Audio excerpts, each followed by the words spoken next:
घर म्हणजे एक अत्यावश्यक गरज. घर म्हणजे असं ठिकाण जिथं रक्ताचं नातं असलेली माणसं एकत्र शांततेत आणि सुखात राहतात. हे घर मग मातीचं असो, कुडाचं असो की सिमेंटचं, लहान असो की मोठं, हक्काचं, आरामाचं, प्रेमाचं ठिकाण म्हणजे घर.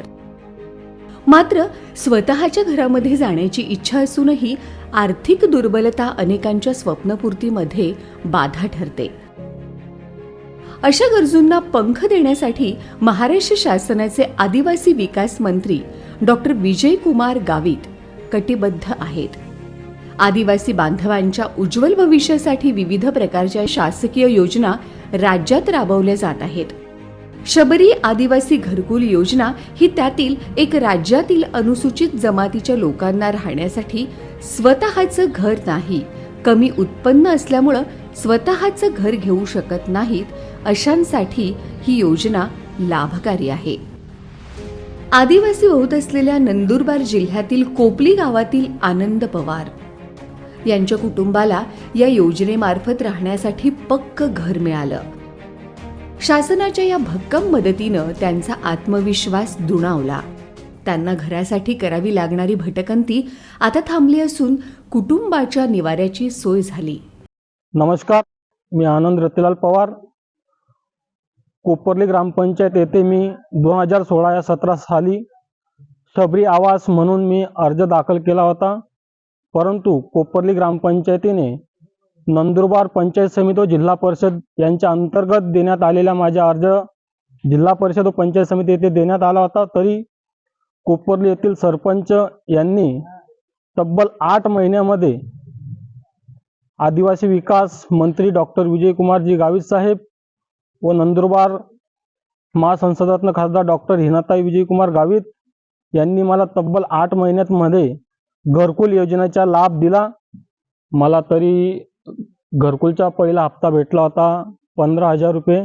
त्याच्यानंतर रोजगार हमीचे 2 हप्ते पडले. त्याच्यानंतर दुसरा हप्ता मला एक ठोक 45,000 रुपयाचा भेटला होता. त्याच्यानंतर अजून पुन्हा रोजगार हमीचे असं म्हणजे टप्प्यानुसार मला पैसे भेटत होते. रोजगार हमीनुसार व शबरी आवासमध्ये मी नंदुरबार आदिवासी विभाग कार्यालय, प्रकल्प कार्यालय व नंदुरबार जिल्ह्याचे शिल्पकार आदरणीय गावित साहेब व महासंसदातून खासदार डॉक्टर हिनाताई यांचे मी मनस्वी आभार मानतो व माझ्या परिवाराकडनं खूप खूप धन्यवाद देतो. जेणेकरून माझी आवश्यकतानुसार माझ्या डोक्यावरचे जे छत होतं ते मला योग्य कायदेशीरपणे दिलं आहे. त्यांचे मी पुनश्च आभार मानतो. धन्यवाद. विश्रांती व समाधानाचे अतुलनीय क्षण त्यांच्या वाट्याला आलेत.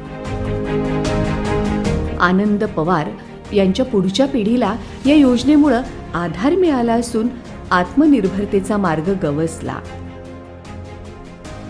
राहण्याचीही सोय झाल्यानं त्यांच्या बचतीतही वाढ झाली.